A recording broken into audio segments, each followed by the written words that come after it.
Could you, maybe the both of you could talk a little bit about shaping this character, writing him and playing him. He's complicated, to say the least.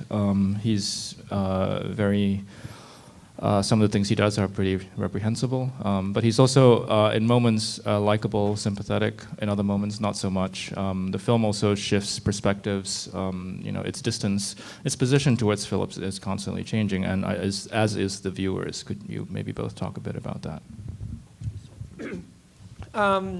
The important thing, I can answer that pretty briefly, is like I just was interested in doing the movie that looks at the way that a character's behavior affects other people. Like it's one thing to do the movie about a character's behavior, to do a real character study. And to me, the sort of other approach to that is about what happens when that guy leaves the room. And it's just an idea that I'm really interested in, and I found it to be kind of an easy entry point to looking at the effects that a sort of, I won't say unlikable, but like a challenging, complex, very conflicted young man has on two different people, a young woman and an older man. Kind of like the other movie that blew my mind, or I won't say other because that implies that my own movie blew my mind, but like a movie that approaches that same question to me of do people's lives continue to exist when you walk away from them was Holy Motors, which like repeatedly asks the question of like when you walk into a room when something starts happening, is that when you leave, what keeps happening?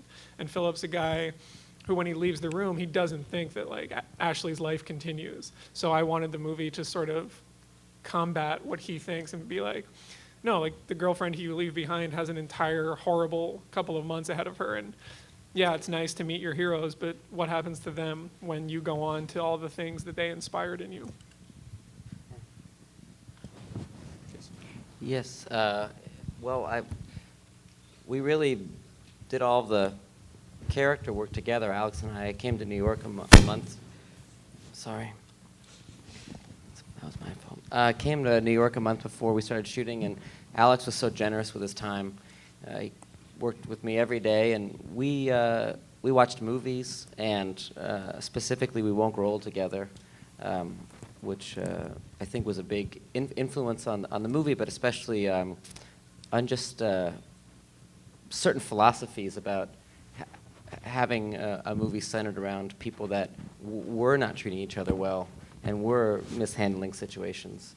It was kind of a really great example of a movie that is in a similar realm. And I think that when we first got together, we talked about how abrasive can this guy be? I mean, how far into the red on the meter do we go, and how long can you sustain that in a movie? And we just experimented and talked about it, and ate a lot of ice cream. And I think that the trick, I guess, to really doing it was just to be direct with this person.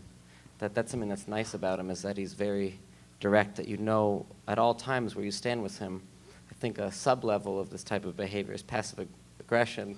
And so he's sort of like, I was likening him to vodka or gin, which is higher alcohol content, but you know where you are when you're drinking it, whereas other people, it's red wine or champagne, something that tastes more delicious, and you think and it catches up with you, and it's a very misleading experience. So that's what, just as long as Philip was direct, was sort of the main thing.